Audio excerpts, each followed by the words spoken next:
Sir চা। হুম।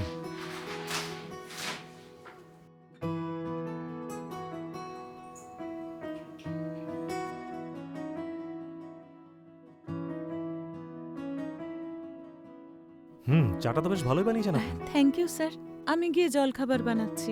হ্যাঁ ঠিক আছে।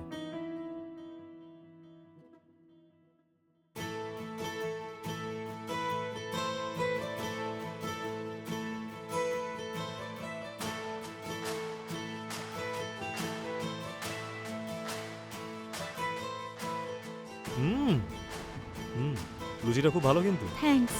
হুম।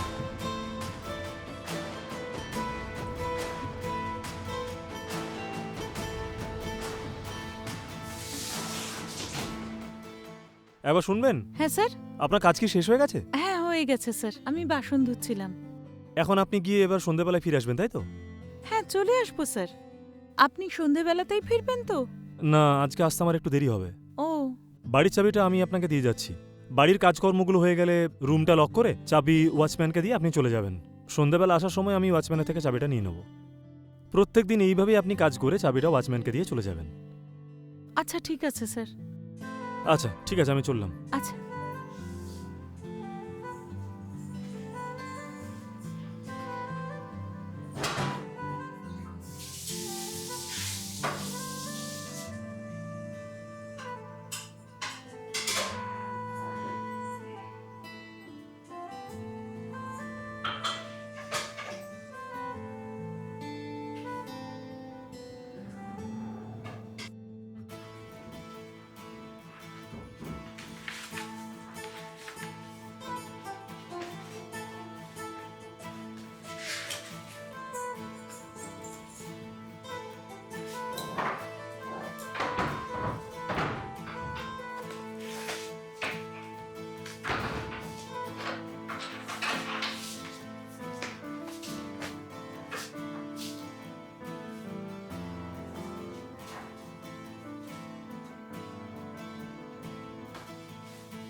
হ্যালো।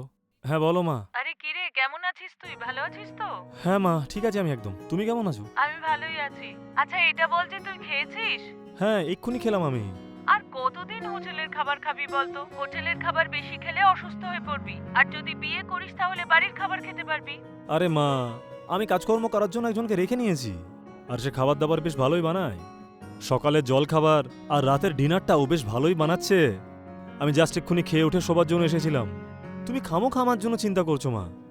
দেখ, যাই হোক না কেন বউয়ের রান্নার স্বাদ আলাদাই হয়। এবারে একটা বিয়ে কর, তারপরেই আমি শান্তি পাবো। ঠিক আছে, ভেবে দেখবো। ঠিক আছে তুই ঘুমিয়ে পড়, আমি সকালে কথা বলবো, ঠিক আছে? ঠিক আছে মা।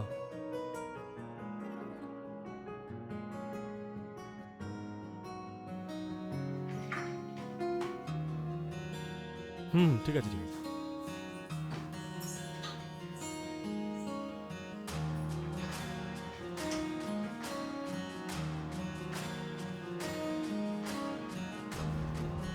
বিরিয়ানিটা তো বেশ ভালো। Thank you sir. হুম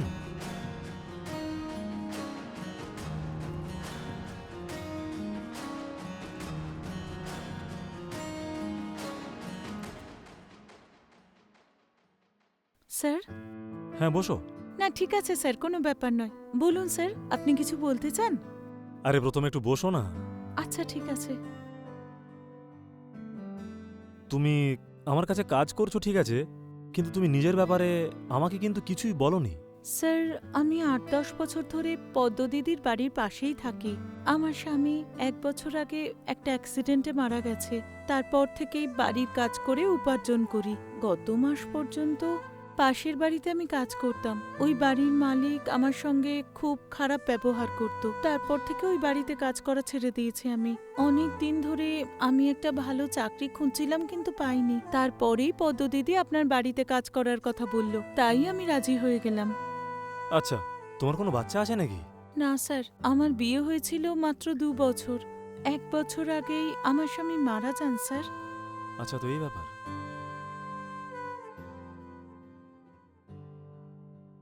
কি ব্যাপার স্যার? আপনি আমাকে কি কথা বলতে চান স্যার? যদি তুমি খারাপ না ভাবো তাহলে আমি তোমাকে কিছু কথা বলতে চাই। কি কথা স্যার, বলুন। প্রথম নজরেই আমার তোমাকে খুব পছন্দ হয়েছে। আহ, যদি তুমি রাজি থাকো আমি তোমাকে বিয়ে করতে রাজি আছি। কি বললেন? আপনার কি হলো স্যার, কেন সব কথা বলছেন? কারণ আমার তোমাকে ভালো লাগে তাই আমি তোমাকে সব কথা বলছি। স্যার, আপনার আর আমার মধ্যে কোনো মিল নেই স্যার। আমি এখানে কাজ করছি কয়েকদিন হলো। আজই তো আমার সম্পর্কে আপনি জানলেন, আর আপনি আমাকে বলছেন বিয়ে করতে চান। কি বলতে চাইছেন? জানি না কেন যখন থেকে আমি তোমাকে দেখেছি আমি ভাবছি যে তুমি যদি আমার লাইফ পার্টনার হও তাহলে আমার জীবনটাই বদলে যাবে। যদি তুমি রাজি থাকো এই মুহূর্তে বাড়ির লোকের সাথে কথা বলে তোমাকে আমি বিয়ে করে নেব। আমাদের দুজনের গল্পটা ঠিক একই রকম। ৩ বছর আগে আমার বিয়ে হয়েছিল। আমার বউয়ের হঠাৎ করে শরীরটা খারাপ হয়ে যায় আর ওই পৃথিবী থেকে চলে যায়। ওর যাওয়ার পর থেকেই আমার জীবনটা একা হয়ে গেছে।